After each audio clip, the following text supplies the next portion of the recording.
जय जय श्री राधे श्याम। आज हम माघ मास के 21वें अध्याय की कथा करेंगे। वेद निधि ने कहा, हे ऋषि, आप कृपा कर इन बालकों को उस धर्म का उपदेश दें जिससे इनकी मुक्ति हो। आप समर्थ हैं और इस कार्य में इनकी सहायता कर सकते हैं। लोमस जी बोले, इन बालकों की मुक्ति का साधन माघ स्नान ही है।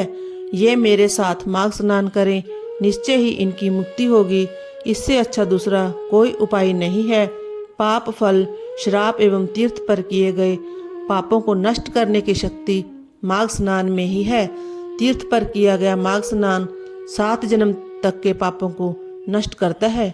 मुनि जनों का कहना है कि वे सभी पाप जिनका कोई उपाय नहीं दिखाई देता, वह माघ स्नान के द्वारा ही नष्ट हो सकते हैं।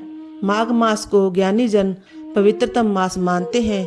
इस मास में स्नान करने से निश्चय ही मोक्ष प्राप्त होता है। हिमालय के पर्वत शिखर वाले तीर्थ स्थलों पर माघ स्नान का फल अद्वितीय होता है। अच्छेद में माघ स्नान स्वर्ग दिलाता है। बद्रीवन में स्नान से मोक्ष होता है।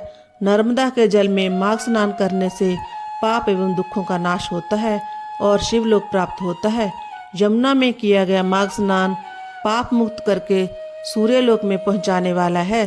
सरस्वती में स्नान करने से अधनाश होता है और ब्रह्मलोक की प्राप्ति होती है। विशाखा का माघ स्नान आवागमन से मुक्त करने वाला है। श्री गंगा जी का माघ स्नान विष्णु लोक प्राप्ति का श्रेष्ठ साधन है।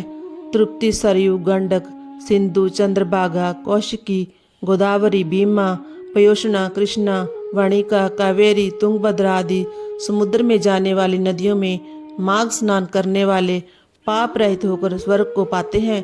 नैमिष में स्नान से विष्णु लोक, पुष्कर में स्नान करने से ब्रह्मलोक प्राप्त होता है। कुरुक्षेत्र में स्नान करने से इंद्रलोक और देव सरोवर स्नान के द्वारा उत्तम फल प्राप्त होता है। हे विप्र, मकर के सूर्य होने पर माघ मास में स्नान करने से रुद्रगण और देव की नदी के स्नान से देवताओं की देह प्राप्त होती है। गोमती स्नान से मोक्ष एवं हेमकुंट, महाकाल, ओमकार, अमरेश्वर, नीलकंठ, अबुध आदि में स्नान द्वारा रुद्रलोक प्राप्त होता है। माघ में नदियों के संगम पर स्नान करने से जो पुण्य लाभ होता है वह सबसे श्रेष्ठ है। प्राणियों की सभी कामनाएं पूर्ण होती हैं। प्रयागराज का माघ स्नान तो बड़े भाग्य से प्राप्त होता है। इसके प्रभाव से प्राणी आवागमन के बंधन से मुक्त हो जाता है। जो 3 दिन भी माघ स्नान कर लेते हैं वह महापातकी होने पर भी नरक में नहीं जाते हैं। प्रयागराज में माघ स्नान करने वाले सकल सिद्धियों और संपदा को प्राप्त करते हैं। उसके द्वारा राज सूर्य जग से भी अधिक फल प्राप्त होता है। हे विप्र, एक समय अवती नगर में वीरसेन नाम का राजा हुआ। उसने नर्मदा के तट पर राज सूर्य जग किया और 16 अश्वमेध यज्ञ भी किए। उसने बहुत सा सोना और अन्न दान में दिया। उसने सहस्त्रों गायें ब्राह्मणों को दान दी। उसके ही राज्य में समस्त धर्मों से त्यागा भद्रकी नाम के एक मूर्ख दुराचार ब्राह्मण था। वह कुलहीन था और खेती करता था।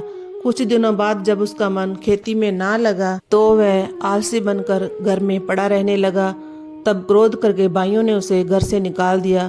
तब वह भूखा प्यासा रहकर इधर उधर घूमने लगा और वह प्रयागराज पहुंच गया और उसने माघ एकादशी त्रिवेणी से 3 दिन स्नान किया। उसके समस्त पाप नष्ट हो गए और उसकी गणना उत्तम ब्राह्मणों में होने लगी। फिर वह घर लौट आया। देवयोग से राजा वीरसेन और भद्रक की मृत्यु एक ही समय हुई। उन दोनों की गति स्वर्ग में मैंने स्वयं देखी है। हे विप्र, राज सूर्य यज्ञ करने वाले को पुनः गर्भ में आना पड़ता है, परंतु त्रिवेणी में माघ स्नान करने वाले मोक्ष प्राप्त करते हैं। वह पवित्र जल सभी पापों को नष्ट करने वाला है। विद्वानों का कथन है कि स्नान करने वाले समस्त पापों से मुक्त होकर उत्तम गति को प्राप्त करते हैं। अब मैं तुम्हें एक पुरातन इतिहास सुनाता हूँ। इसके सुनने से पिशाच योनि में गंधर्व कन्याओं और तुम्हारे पुत्र को सुनने पर महान लाभ होगा। इस प्रकार कथा का 21वां अध्याय समाप्त हुआ। जय जय श्री राधे श्याम।